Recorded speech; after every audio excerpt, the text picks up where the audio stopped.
And Cindy's got a thumbs up, so Cindy can hear, and it's recording. So this is great. Thank you all for being here, and I will turn it over to Suha. Thank you, Becca. Hi, so I'm Suhad Azadeen. I'm a senior program coordinator at CASA. Today, I'm going to go through my case opening, how I do case opening with CASAs that have been assigned to me. Every SBC might have different case opening styles, so you might see this again with me, or you might see something different, but there's a lot of similarities between us. So I'm going to share my screen, and I created this PowerPoint that usually helps me do a case opening to stay organized and give the entire information to the CASA. If you have any question, please stop me in the middle of the presentation and let me know, and then we can answer it together.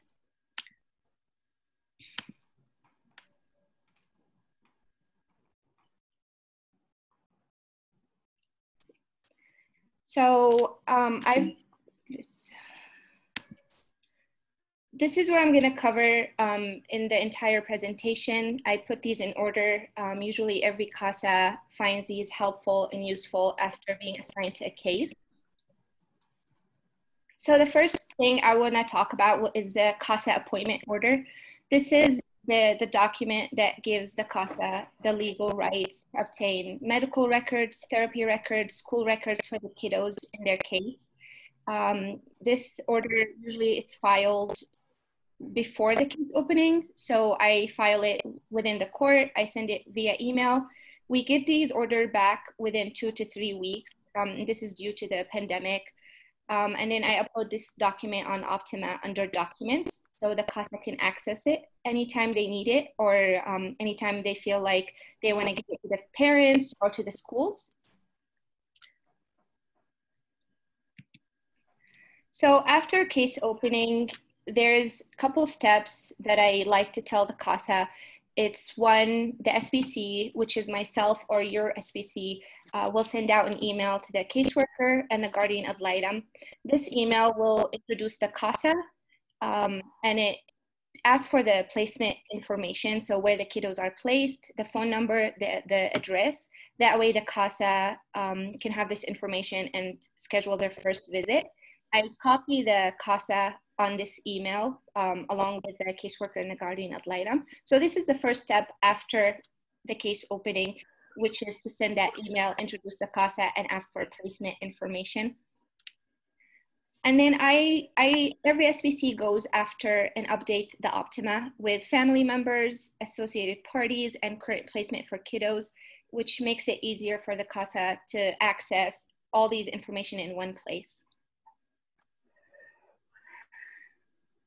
So after case opening, the CASA and SBC will wait for the email back from the caseworker and the guardian ad litem. Once we get the placement information for the kiddos, the CASA will call the caregiver, whether it was mom, dad, or foster parents, and schedule a visit. You'll describe your role, set a time to discuss when you want to have a visit, whether it was virtual or in person. We usually ask CASAs to do this step within 2 weeks of being assigned on the case. So after case opening, after we get that email, we ask within 2 weeks to make that phone call, introduce yourself, and schedule your first visit with the family. And then after that, you'll enter your first contact log onto Optima. And I will go through Optima as well during this presentation, just to show how it looks like and where our certain documents are.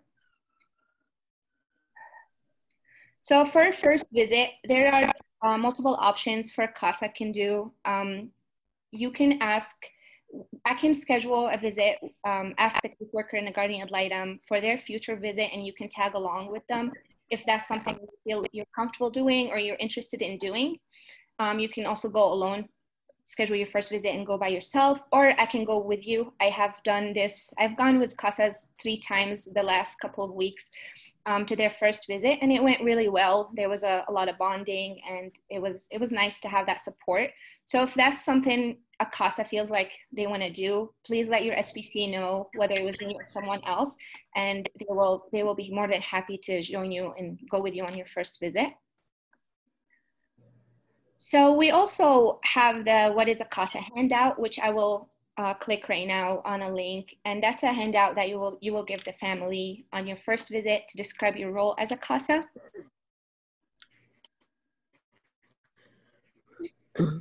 So these documents we have them in English and Spanish. We have a document for parents, a document for children, or a document for foster parents. So I'm gonna click for the parents and just give you an idea of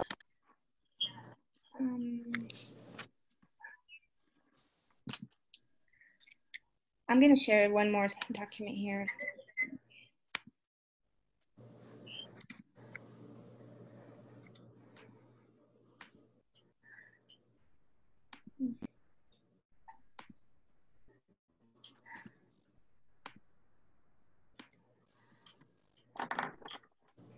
So a CASA volunteer, and Becca, can you see this document, what is a CASA?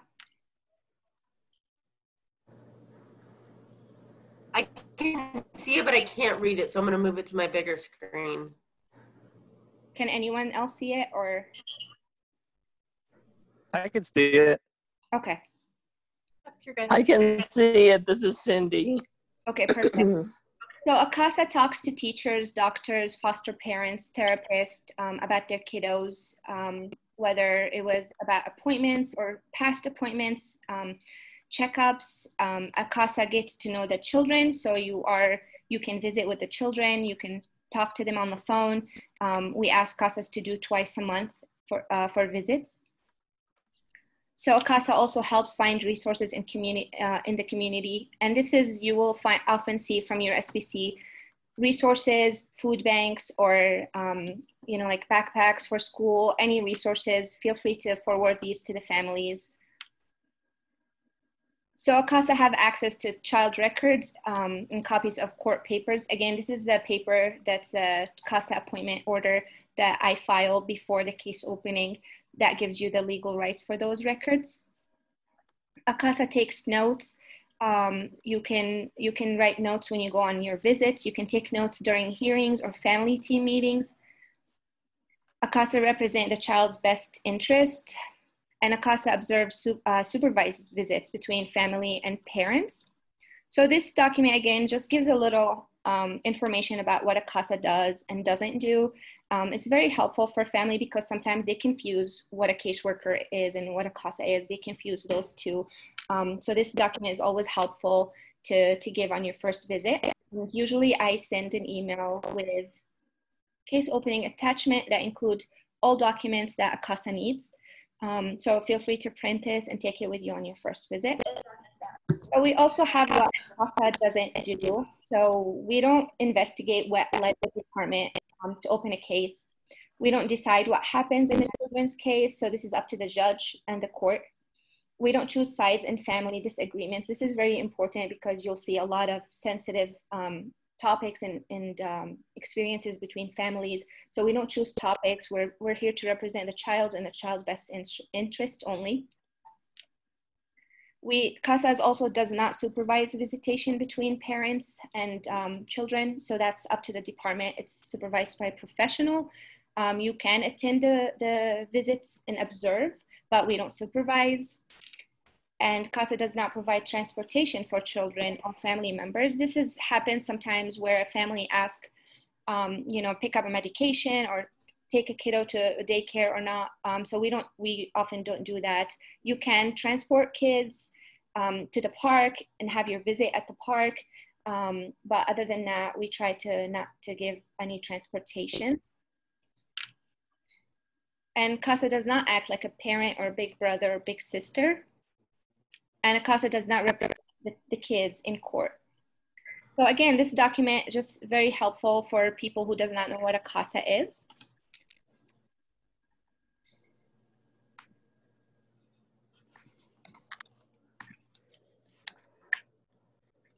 And then again, I'm not gonna go through it today, but there's a document for children to help explain to kiddos what a CASA does.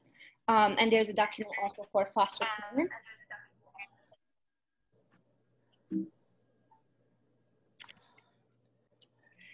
So for Optima, I usually go ahead and log in on the CASA's username and password and then go through Optima with them step by step. I don't know, Becca, if you want me to do that today or not, but I have just a little picture of what Optima looks like right here. Well, there's a few of them who just got done looking at Optima. Okay. So you can pick and choose. They haven't gotten a chance, so they're not active in Optima yet. Okay. Yeah. So again, I put in here, if you can see where it says contact logs, this is where you'll enter your contact log, whether it was case opening or a visit with a kid or a phone call with foster mom. This is where you will enter it. Associated parties, this is where you'll find emails and phone numbers for your team. That includes caseworker, guardian ad litem, attorneys. So that will make it just easier for you to access this information. Under documents, you'll find the CASA appointment order. You'll find court reports that I will upload onto there. And you'll find any other documents that's about your case, whether it was family team meeting notes or caseworker court reports. And under the hearings tab, that's where you'll find your court hearing, date, time, division, and your court report due date.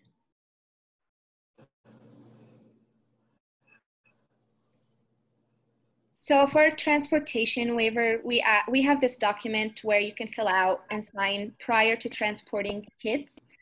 We ask for this document to have to be in your car just to be accessible for you. You'll just need to fill it out, sign it, and send it to your SPC prior to transporting. As of now, transportation is suspended because of the pandemic. It's really hard to maintain 6 feet distance in a car. So we do not have transportation as of now, but when things get better and the pandemic is over, that's a document that you can do that if you want to take the kids to ice cream or parks or museum or whatnot.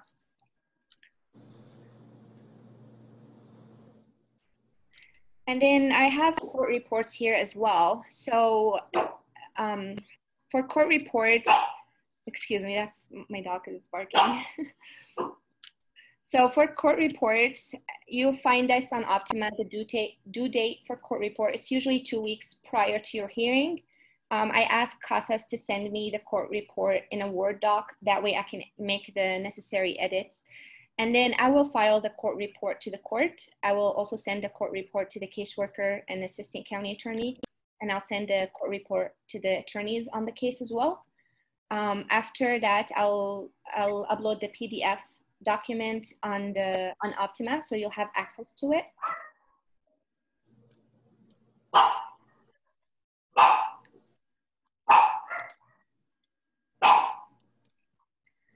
For court hearings,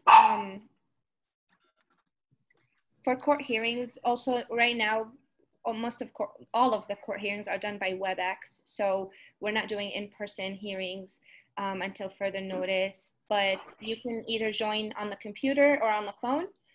You can also do video, which is optional, or you can turn off the video and just join by voice. I update hearings every other week, sometimes weekly as well. So the best way to find your hearing, again, is on Optima.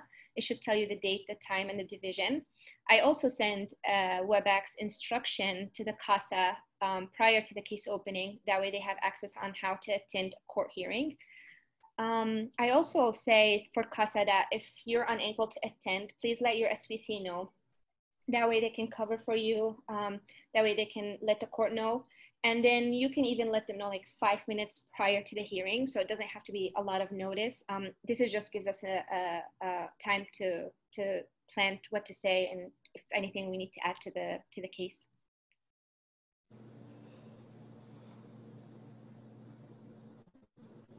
So I also put some little updates on CASA in the time of COVID. So as you guys know, the building is closed to the public. It's also closed on Mondays entirely. The CASA staff are working remotely, so by email, Zoom. For child visitations, you are allowed to do in-person visits, just follow the reintegration plan. Also, this document is also sent to you prior to the case opening by your SPC. So ask the families if they're comfortable of you attending, of you visiting in person. make sure both you and the family are comfortable doing that. Make sure no one is sick in the house and you're not sick as well. And also, of course, wear a mask and follow social distancing as much as you can. Or you have an option of doing a virtual visit as well. So if you feel uncomfortable going in-person visits, or if you feel like the family is uncomfortable, you can always do a Zoom visit or Google Hangout, FaceTime. There's plenty of applications that you can do that. You can do a virtual visit with your kiddos.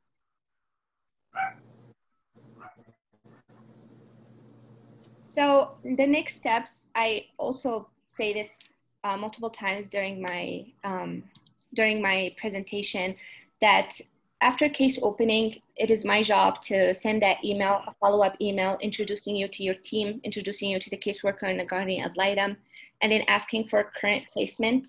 Sometimes we do have the current placement for the kids, but it changes often. So we like to ask the most recent current placement for the kiddos. Then step 2 would be for the CASA to call the caregivers and schedule a visit 2 weeks from case opening. And then step 3 would be CASA set up a visit with the kiddos. So that could be by yourself, or it could be with your team, or it could be with your SPC. And then you'll use your investigation planner to start your investigation. Your investigation planner, I feel like it's a very useful tool. You can look at it prior to visiting the family, look at certain questions you want to ask, or when you're writing your court report, you can use that as a tool to help you see what you're missing, what kind of information you're missing about your kids. And again, this is a document that I sent to the CASA prior to the case opening as well.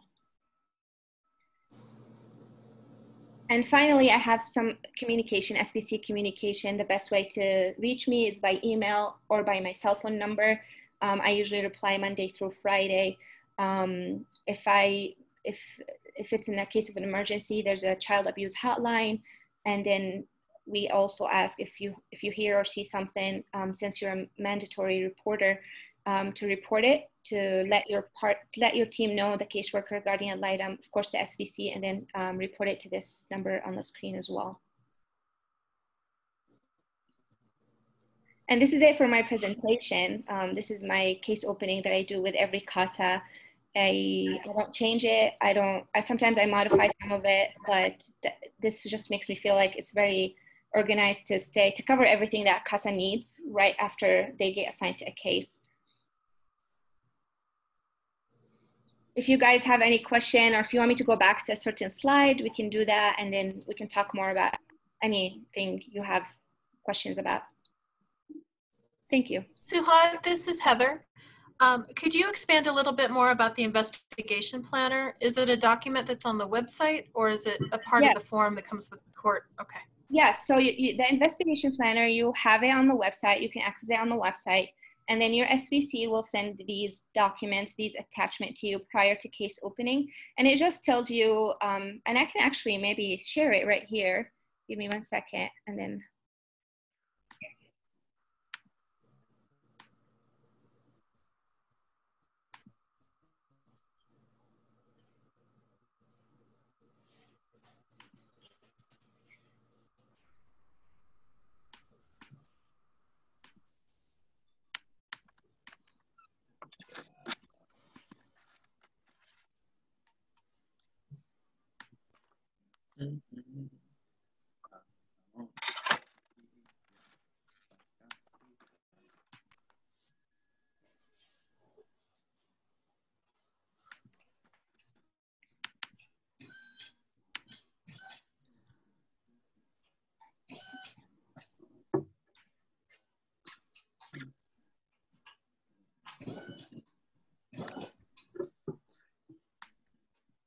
So this is the investigation planner that we use just to help us answer questions. So placement and stability. Can you guys see this document?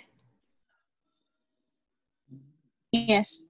Okay, so yeah, so it's placement and stability. So where does the child live? How long they live there? What caused the change in placement? So describe the placement, the home, the neighborhood, if they have their own bed, their own toys. We also have a safety. Is the child safe? Did they report to you they're safe, or they're scared, or is is the child at risk of being re-abused? We also have health, where you observe physical, social, emotional, mental development of the kids. Does the child have health insurance? When's the last time they had a dentist appointment or doctor checkups?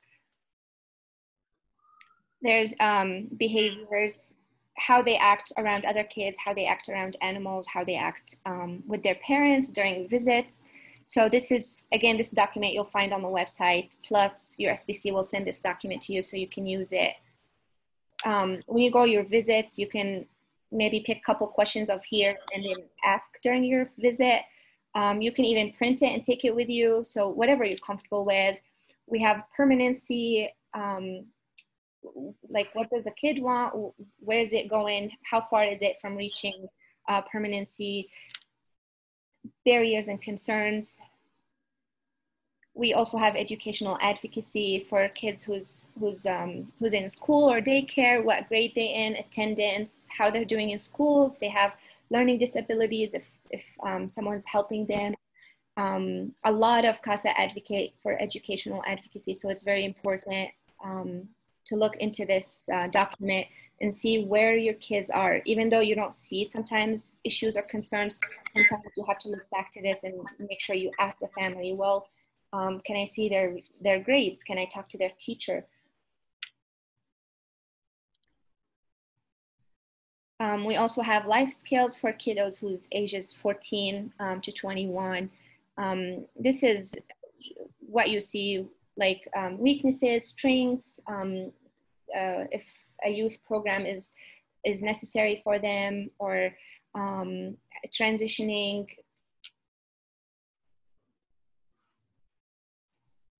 Yeah, so again, this document you'll find it on the website, and SBC will give this to you as well. And it helps you. I use this a lot before I go to a visit. I take a look at it and I say, okay, maybe I can ask 2 or 3 questions from each category, or maybe look for those things when I go on a visit, or when I write my court report as well. This is a very useful document to use.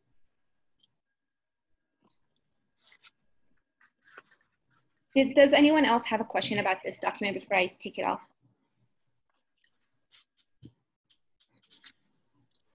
Perfect. And then I'll go back to the PowerPoint and see if.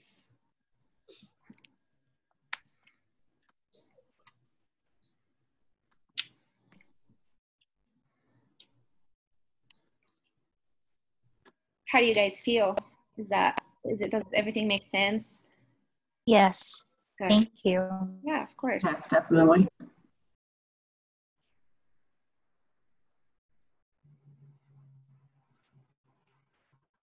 None of those responses were from the new group. Oh. Apologies. Yes, it makes sense. Okay. There's one from the new group. There we go. Thanks. Yay. Yeah, and again, Looks like SBC does it differently. So whoever you're assigned to, they might not use these slides. But again, I like to use them just to be a little more organized, but everyone does it differently. But again, we all come back to the same information as well. So. Hey, Suha, do you have that slide of the courtroom layout that you did? I think it's so adorable. Yes, I can. I showed it to him on the website, but yeah, I just think that's so cute. Let's see if I can pull it up.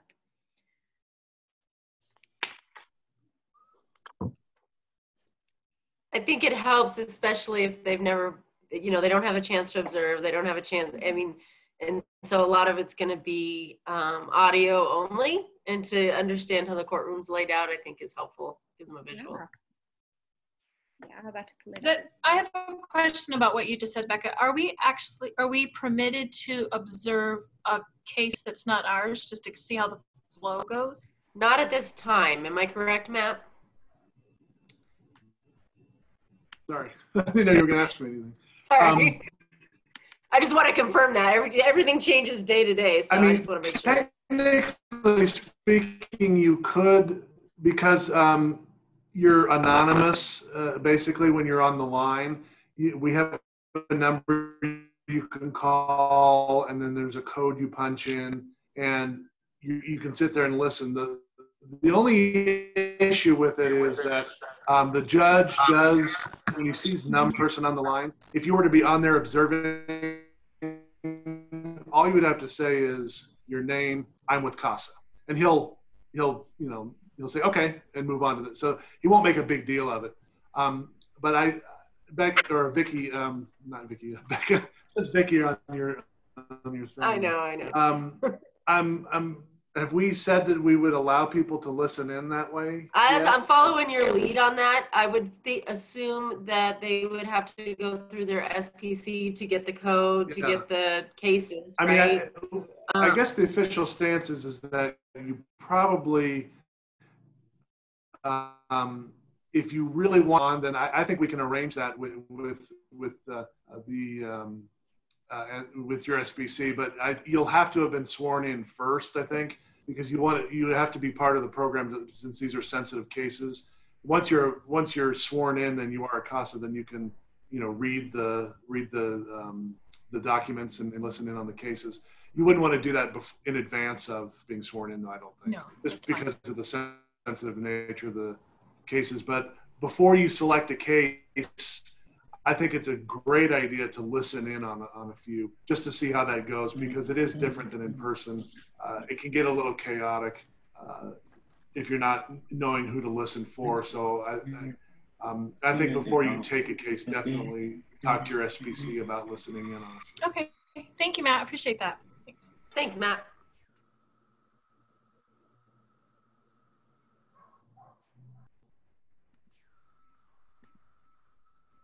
So here's the courtroom that we created that looks just a little bit similar.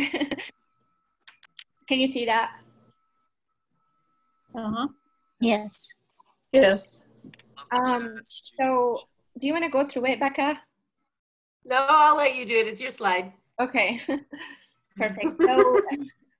So I have where it says the CASA here in blue. So that's where the CASA opens. Sometimes the courtrooms are the other way. So wherever you see the holding cell, the door, that's where the parent sits. So if there's no door, that's how I think of it, is that's where the CASA sits. So you sit next to the guardian ad litem, the caseworker, the assistant county attorney, the podium is in the middle, the parent sits on the other side, and their attorneys sits on the other side as well. Whenever someone's on the phone, the CASA or any of the team stands up and speaks on the podium.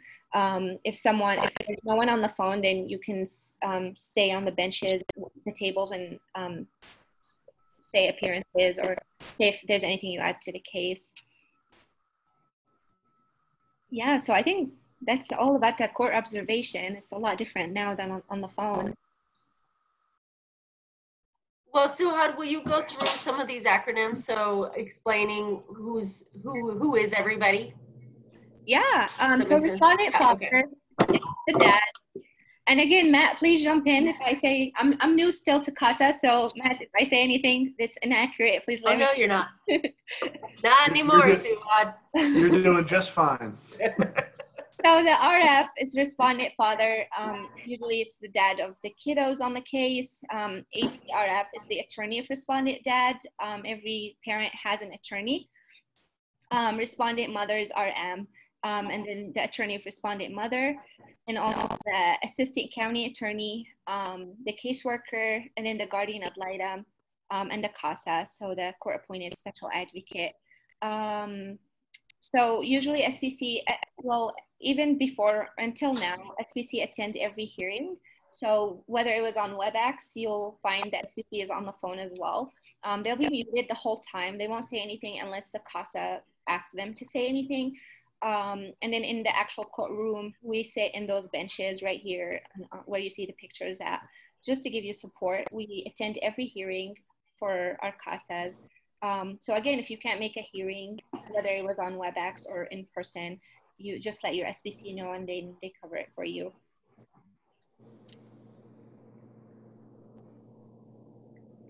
Does anyone have a question about court hearings?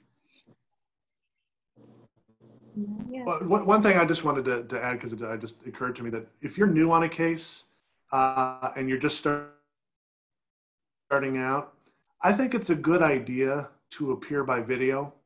We have the option to appear by phone, and then you can also click a link to be on video. But I think if you're just starting out and you haven't maybe met anybody on your team yet, or you want to become familiar to the court and familiar to the professionals. And because we're not hanging out at the courthouse anymore for that opportunity for them to see you, I think they should put a name to a face.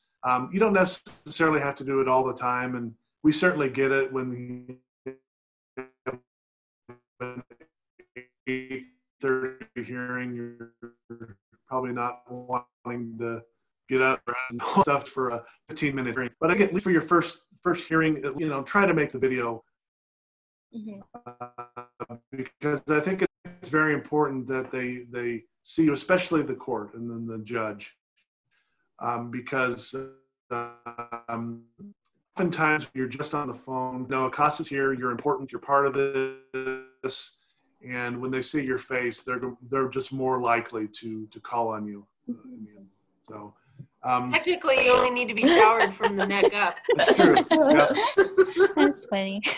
So, I mean, you can wear a robe. I mean, no one's going to judge you. I mean, not all the attorneys are. It's not like they're dressed in suits and ties and things. But it just depends on how you want to do it. But I think again, at least your first meeting, definitely. Okay. And also, I would add, Thank you, Matt. right now, when we're doing WebEx, when you download the app on your phone or on the computer, it asks you to put your name. I would also add like CASA to the name, just because the judge could see the CASAs on there.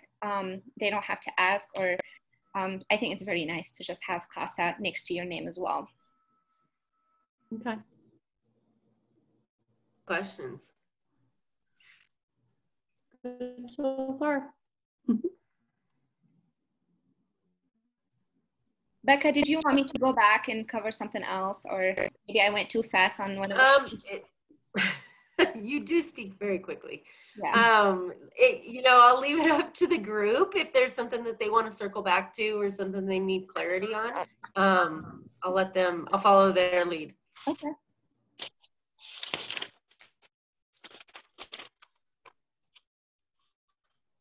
My question is in regards to technology for the family.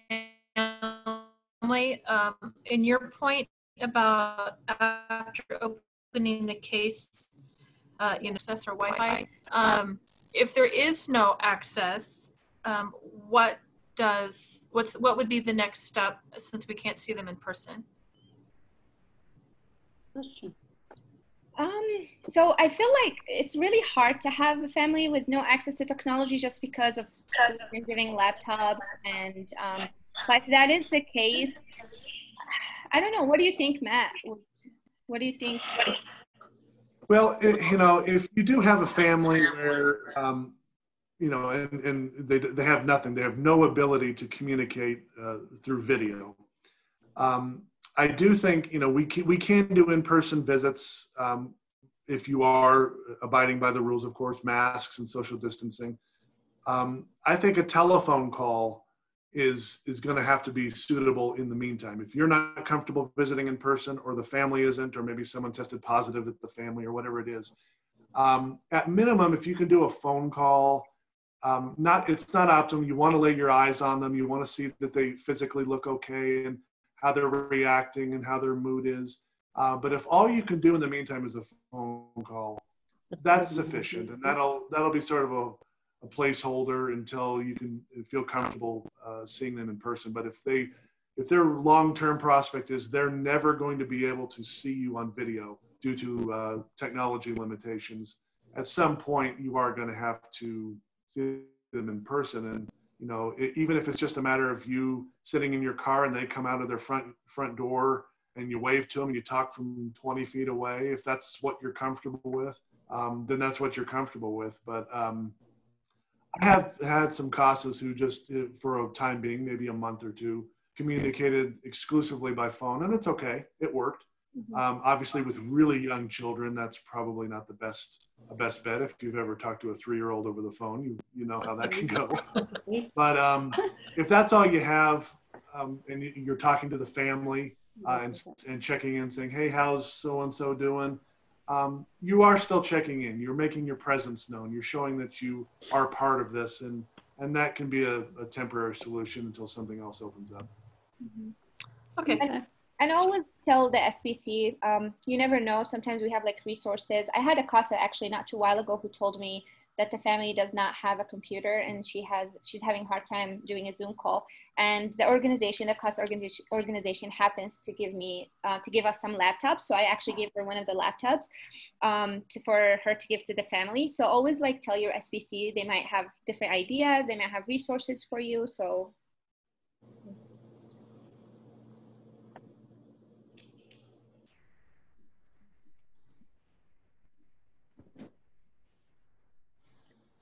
Good.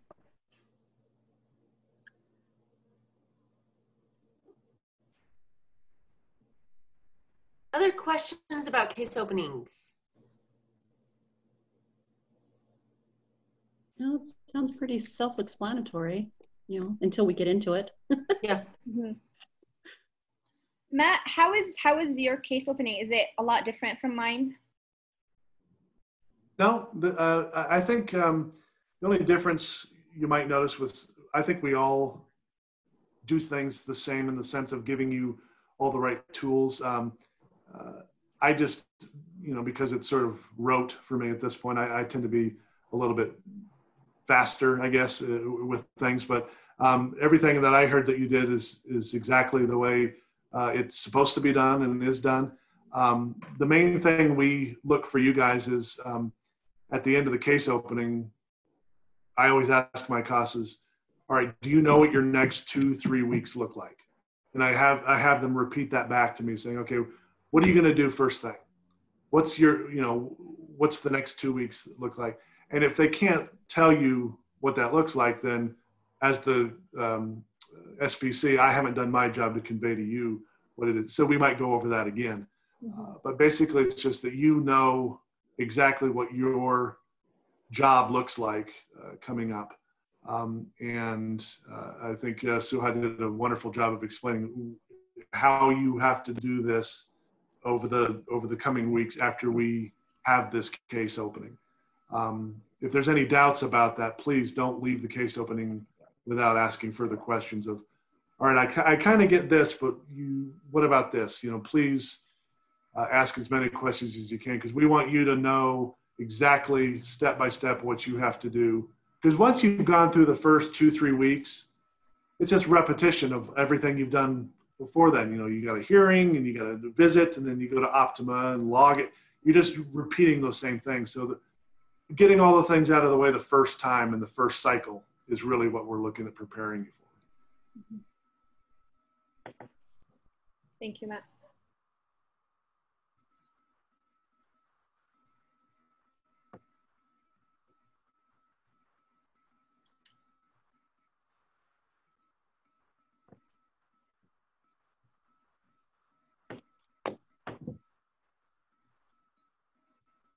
Anything else? Are there any hiccups along the way any oddities that have occurred for us to be aware of in the opening of a case?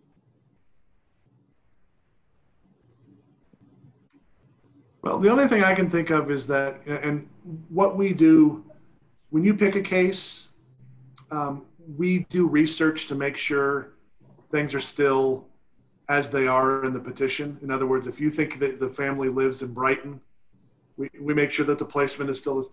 The only hiccups that have occurred sometimes is sometimes a case may close a lot sooner than we think. We do reach out to the caseworker in GAL before officially assigning you just to make sure everything is good. But sometimes, a caseworker GAL maybe didn't assess the case as well. And then it might close in 6 weeks, or it might close at the next hearing. Someone files a motion to close. Those things are sort of unforeseen, and we can't always predict those. It's rare, but just so that it can happen to where you're on a case and then you go to your hearing in 3 weeks and they're like, okay, we're going to be closing this up, and you might be shocked. Wait a minute, why is it closing so soon? Just know that we as SPCs do investigate the case ahead of time. And we're not going to assign you to a case that we know is going to close soon. We're not going to assign you to a case where the caseworker will tell us, CASA is not really necessary. We make sure all of that's in order before we assign, but there can still be some, unpredictable aspects to this, to where something happens in the case and it might close sooner than later. So we just want you to know that, because we don't want you to think that we gave you a case that we knew was going to be doing that, but it happens from time to time. It's like I said, one out of 50 cases do that. They tend to know pretty well things are going to happen, but one thing you guys know from your own lives, things you never know what's going to happen in the future. And sometimes a case is going well and it turns crazy. Sometimes a case is crazy and turns very stable. Mm-hmm. I would say if you take anything out of this going forward, don't rest and get too comfortable, because these cases can change on a dime, and usually do. So don't ever think, well, this is kind of boring. Everything's great. The family's great. What am I doing here? Those can be famous last words sometimes, because things can get wild. So don't just assume the way it is right now is always going to be the way it is. Good advice. Thanks. Yeah, we try prior to case opening, when the SBC sends you petitions to choose from. Once you choose a petition, we reach out to the team. We reach out to the caseworker, guardian ad litem, make sure it's a good case, make sure it's not going to close soon, make sure a CASA is needed. We try not to set you on a case before we know these answers. So we try our best to do that. But it did happen a couple times where a case got dismissed right after assigned to a CASA.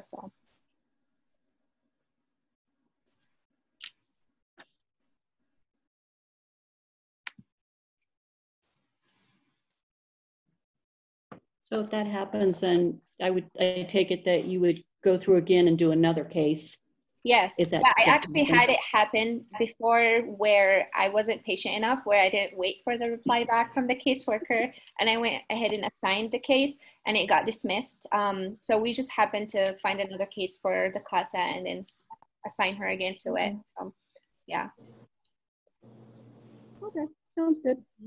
Yeah, and I think another thing that might be tough too is communication. Sometimes it's a really slow process to hear back from the caseworker or the guardian ad litem, or even to schedule your first visit. There might be some communication there where it's very slow. So we just be patient. And I think that's the toughest thing after case opening, honestly, is just to get going.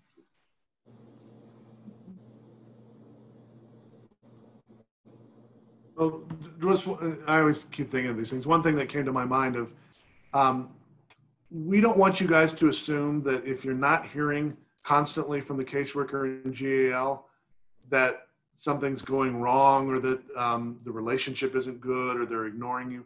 Just so that you know, communication with the caseworker in GAL is not as frequent as you might think it is. You might ask them a question about, hey, did mom do her UA? Or what did I hear at the hearing about dad having such and such visitation? You might ask questions from time to time, but don't think that you're in constant communication with the caseworker. Like, oh, if you don't hear from them weekly, or most of my CASAs, they might hear from the caseworker once every couple of months.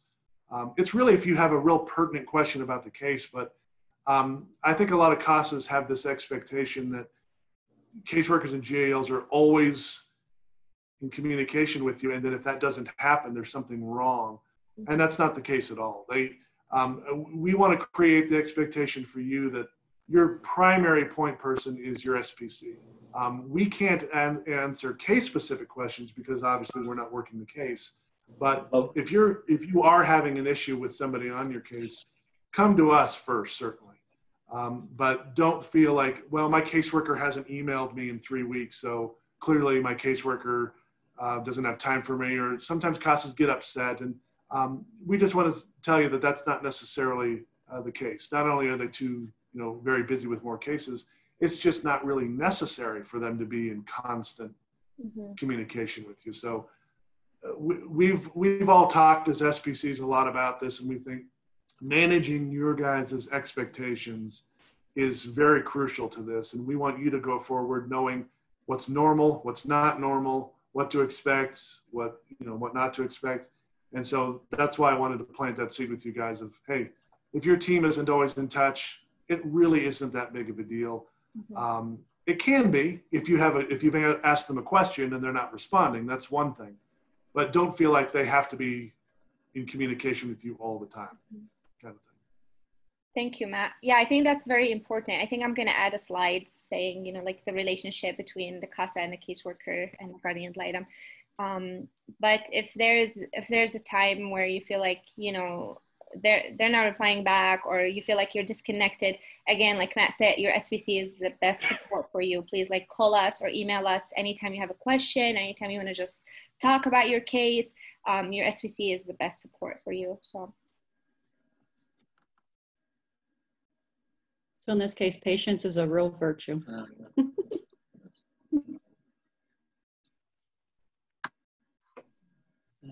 Sounds good.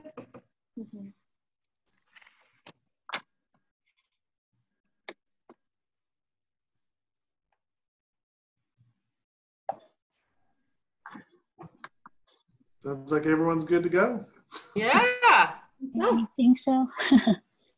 Actually, I have a quick question. It's Carissa. Hi, Carissa. Hello. So on my case, the GAL is somebody that is listed, but it's actually her partner that's managing the case. So I guess my question is like an Optima, am I putting in the partner because she's the one that's on all the hearings and everything? I'll let Matt and Suhad take this. Okay. That's often the case where a GAL, because they do have so many cases, that they're having one of their assistants do a lot of the visits, and Sure. you'll hear them mention that in court. And I do have a few cases like that. I still just put the GAL in there. Okay.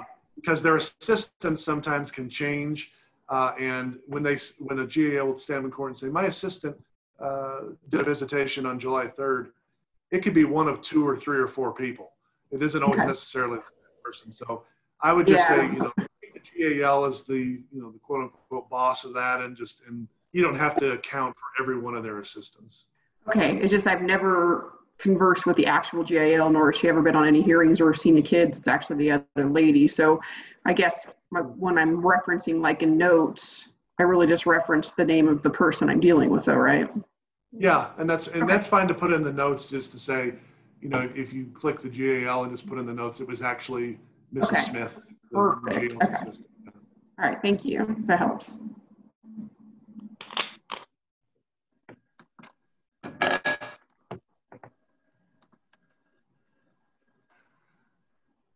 Well, good. Well, if there's not any more questions or topics that you'd like to discuss, I will thank my colleagues for popping on.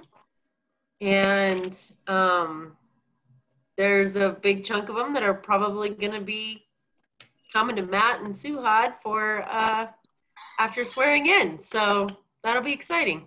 Is everyone on the line someone who is new? There's a good chunk of them. Karen, Heather, Pete, Andrew. Those are all new ones, brand new ones. And Marzil's fairly new. yeah, but yeah. I think I did Marzil's interview. Oh, okay. Yeah. Yeah, I remember. Well, one thing you guys to know is whoever your SVC is, you're in good hands. And we're all, we all, like Suhad said, we do things a little differently, with our case openings and case management, but we're all abiding by the same rules and regulations. So you're not going to get something out of left field if you get a certain SVC.